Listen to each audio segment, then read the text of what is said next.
तेणु लोकंकर भ्रांत धारणा आमे दीक्षा नेलु बाबांकर शिष्य होगलु।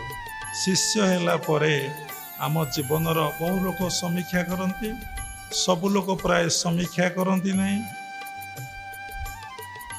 कहीं आमर साधना होनी, साधना दिने बसी ना कि करना, कहीं साधना होना, कहीं साधना कथा एत कहीं भावती ना, भावती कहीं आमर विपद गला ना, कहीं आमको दुख जंत्रणा कष्ट पड़ा, कहीं आम असुविधार रहिलु, कहीं आमर विराट विराट अशुभ घटना कहीं घटीगला। मु तो गुरु आश्रित होती, दीक्षा नहीं, ये सब कहीं पड़ा। बहुत लोग अभिमान कर आश्रम आसती नहीं, बहुत लोग गुरु को गाली गुलज करती, बहुत लोग कौन करती गुरु को फटो को फिंगी दिखती।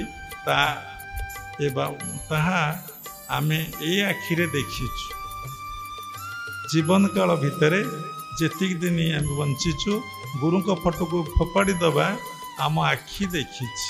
अरे ये गुरु तो दीक्षा नेली कहीं मोर परिवर्तन है ना। जमती रश्मि माँ कहले कौन आम पुतुला बांधिकी देकी जाऊथबु, आमे से कथा सत्संग कही मोर से दिन मेमोरी भितर आइलानी बोली माँ कहीं कथा कहले। अरे हे आमे सब कथा को सेन मेमोरी भीतर को आसला नहीं, पर टिके ध्यानस्थ बोली कथा तो सी कही नथिले, प्राय सत्संग एटा शुणी से कथाटा ब्रेन भितर अच्छी। कही सत्संग जड़े बुढ़ी सबुदिन साधु पाखक आसुले, साधुंकर सेवा करुले, घर को जाऊले, घर को गला बेले साधु पाखु तो बहुत लोग बहुत जिनस धरिकी आसती। साधु कौन करेंगे? आज गोटे दिन देखु सत्संग कथा पढ़ुची आपण को ज्ञान दवापाई। सकाळु जड़े पोड़पिठा धरी आसिले, मिक्सचर 2 पैकेट धरिकी आसिले, सेव 3 केजी धरिकी आसिले।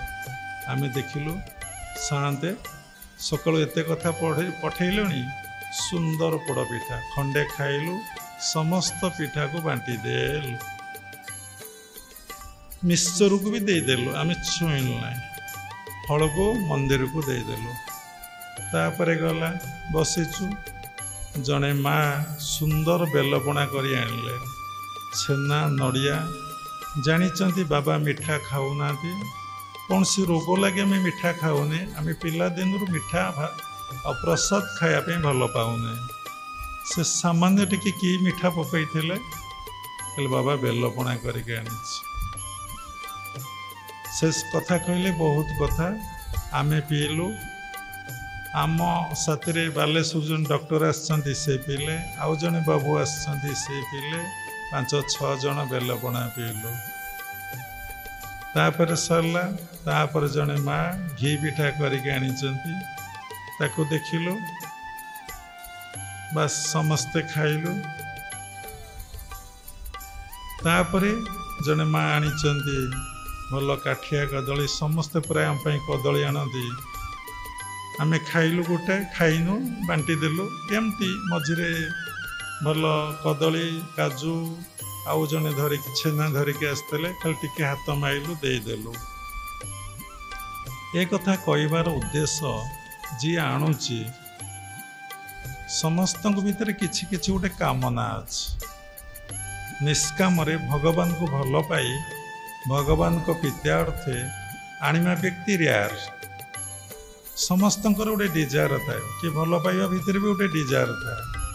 जी जहाँ दियंती तांकर संस्कार को दियंती, सबू तो संस्कार ना, से संस्कार को दियंती। जेते लोक आसुचंती समस्ते प्राय राजसिक लोक, तामसिक लोक ये आसीपारे नहीं।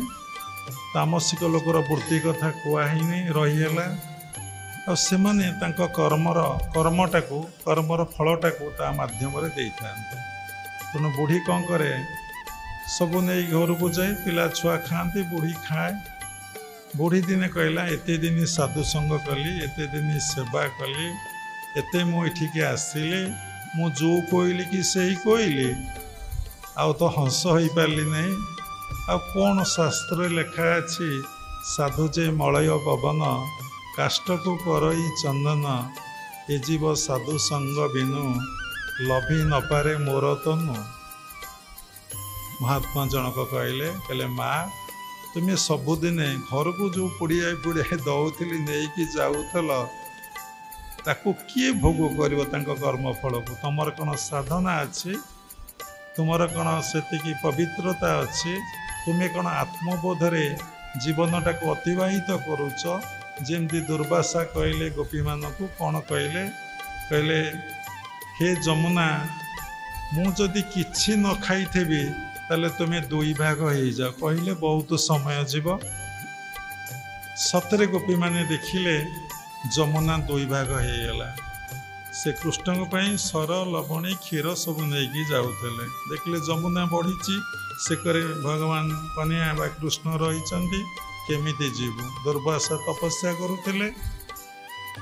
ସେଇଠୁ ସେ କହିଲେ, ଦୁର୍ବାସା କହିଲେ ଯାହା କୃଷ୍ଣଙ୍କ ପାଇଁ ଭଗବାନ କୃଷ୍ଣଙ୍କ ପାଇଁ ନେଇକି ଯାଉଛ ସବୁ ଆମକୁ ଦେଇଦିଅ, ମୁଁ ଖାଇଦିଏ, ତାପରେ ତୁମେ ଯିବ, ମୁଁ ବ୍ୟବସ୍ଥା କରିଦେବି। ଆଉ ଖାଇସାରି କହିଲେ ମୁଁ ଯଦି କିଛି ଖାଇନଥିବି ତାହେଲେ ହେ ଯମୁନା ତୁମେ ଦୁଇ ଭାଗ ହେଇଯାଅ।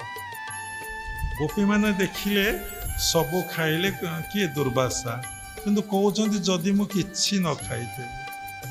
ଯମୁନା ଦୁଇ ଭାଗ ହେଇଗଲା। ଗୋପୀମାନେ ଆନନ୍ଦରେ ବସି ସେକରକୁ ପଳେଇଲେ। ତେଣୁ କଥା ଏଠି ଥାଉ, ତାହେଲେ ଦୁର୍ବାସା ଖାଇଲେ ନାହିଁ କ'ଣ? ସେଇ କଥା ବାବା ବହୁତ ଥର କହିଛନ୍ତି। ଗାଡ଼ି ଚାଲୁଥିବ, ଡ୍ରାଇଭର ନଥିବ, ହଳ ବୁଲୁଥିବ, ହଳିଆ ନଥିବ।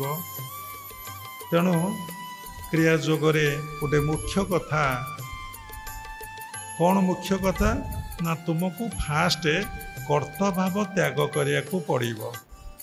ହେ ଭଗବାନ, ସବୁକିଛି ତୁମର, ସବୁକିଛି ତୁମେ।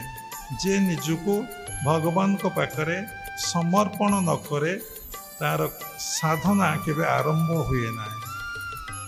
ଯିଏ ନିଜକୁ ସମର୍ପଣ କରିବ ତାର ସାଧନା ଆରମ୍ଭ ହେବ। ସେଇଠି ଗୋପୀମାନେ ଭଗବାନ ଶ୍ରୀକୃଷ୍ଣଙ୍କୁ ଏ କଥା ପଚାରିଲେ। ଭଗବାନ କହିଲେ ସେ ଆତ୍ମବୋଧରେ, କୃଷ୍ଣ ବୋଧରେ ସବୁ କଥାକୁ ସେ କ'ଣ କଲେ?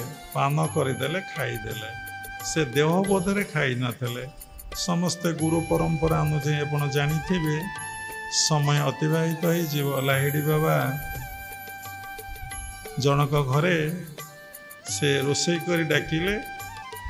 ବିଭିନ୍ନ ତରକାରୀ କରିଥିଲେ, ମାଛ ତରକାରୀ, ବିଭିନ୍ନ ପ୍ରକାର ମାଛ ତରକାରୀ ହେଇଥିଲା, ଭାକୁର, ରୋହି, ମିରକାଳି ହେଇଥିଲା। ଗୁରୁଦେବ ଭାକୁର ଖାଆନ୍ତୁ, ଗୁରୁଦେବ ରୋହି ଖାଆନ୍ତୁ, ଗୁରୁଦେବ ମିରକାଳି ଖାଆନ୍ତୁ।